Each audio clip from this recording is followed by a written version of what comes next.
สถานที่ท่องเที่ยวทางประวัติศาสตร์หมู่บ้านของประชาชนชาวจีนเขตชายแดนประเทศเมียนมาที่มีอายุนับ600 กว่าปีตั้งแต่สมัยราชวงศ์หมิงที่ได้อนุรักษ์รักษาไว้จากหมู่บ้านทหารยามชายแดนสู่เมืองพัฒนาและมีแหล่งท่องเที่ยวบูฮานที่สำคัญในปัจจุบันได้ทำกลางภูผาที่สูงชันและมีธรรมชาติป่าไม้ที่อ้อมรอบอยู่ในเขตชายแดนสาธารณรัฐประชาชนจีนและประเทศเมียนมาได้มีเมืองหนึ่งชื่อเมืองเถิงสงขึ้นกับนครเป่าซานแขวงยุนนานเป็นเมืองชายแดนที่สำคัญสามารถดึงดูดนักท่องเที่ยวจากเมืองจีนแผ่นดินใหญ่ให้เดินทางไปเที่ยวชมเป็นจำนวนหลายโดยเฉพาะในฤดูหนาวของประเทศจีนที่เริ่มตั้งแต่เดือนพฤศจิกายนนี้เป็นต้นไป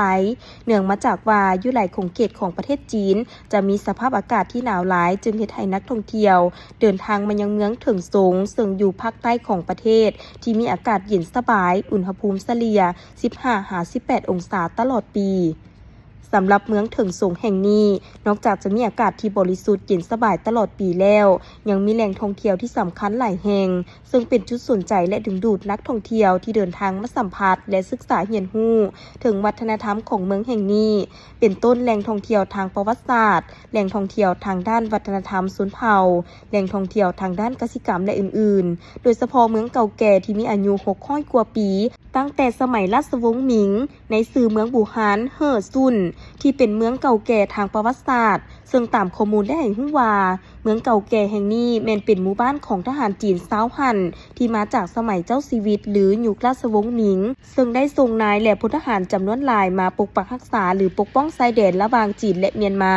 ตั้งแต่600 ปีก่อนเคียงคู่กับการปกปักรักษาดินแดนชาวเมืองนี้ยังได้มีการค้าขายและส่งสินค้าไปยังประเทศต่างๆผ่านเส้นทางสายไหมทางใต้ของจีนในสมัยนั้นเป็นต้นแมนการค้าขายกับประเทศเมียนมาประเทศอินเดียและประเทศอื่นๆต่อมาลูกหลานทหารเหล่านี้ก็ได้เดินทางไปทำมาค้าขายและเฮ็ดธุรกิจอยู่ต่างประเทศเฮ็ดให้มีความหั่งมีและกลับมาสร้างสรรค์พัฒนาบ้านเมืองเมื่อ100 กว่าปีก่อนเฮ็ดให้เมืองได้รับการพัฒนาและเจริญรุ่งเรืองจากเมืองชายแดนเขตห่างไกลกลายเป็นตัวเมืองใหญ่และยกระดับขึ้นเป็นนครเถิงสงในปัจจุบันมีประชากรอาศัยอยู่เกือบ 700,000 คนแต่ประเทศได้รับการพัฒนาแล้วชาวเมืองยังรักษา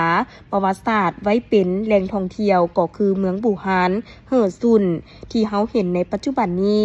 ซึ่งเป็นจุดเริ่มต้นเข้ามาตั้งถิ่นฐานในยุคทำอิฐที่ได้ถูกอนุรักษ์รักษาไว้กลายเป็นแหล่งท่องเที่ยวทางประวัติศาสตร์ที่มีชื่อเสียงและยังมีประชาชนอาศัยอยู่เป็นจำนวนหลายครอบครัว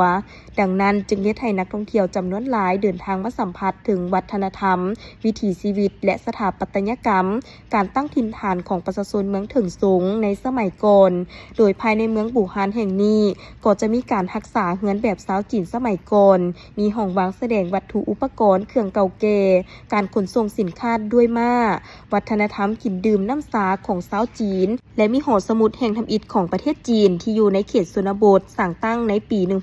1928 มีอายุเกือบ100 ปีโดยภายในหอสมุดก็จะมีปึ้มมีห้องหอยประวัติศาสตร์วัตถุโบราณและหนังสือจำนวนหลายแสนหัวที่เก็บรักษาไว้และยังเปิดให้บริการถึงปัจจุบันรวมไปถึงการจัดกิจกรรมล่องเรือสัมผัสกับธรรมชาติในเขตแหล่งท่องเที่ยวทั้งมีร้านอาหารแบบเอกลักษณ์ดังเดิมและสิ่งอำนวยความสะดวกอื่นๆไว้คอยบริการนักท่องเที่ยวโดยเฉพาะระยะนี้เห็นได้ว่าจะได้ความสนใจเป็นพิเศษจากนักท่องเที่ยวจองสถานที่โรงแรมเต็มยาวฮอดระยะบุญปีใหม่จีน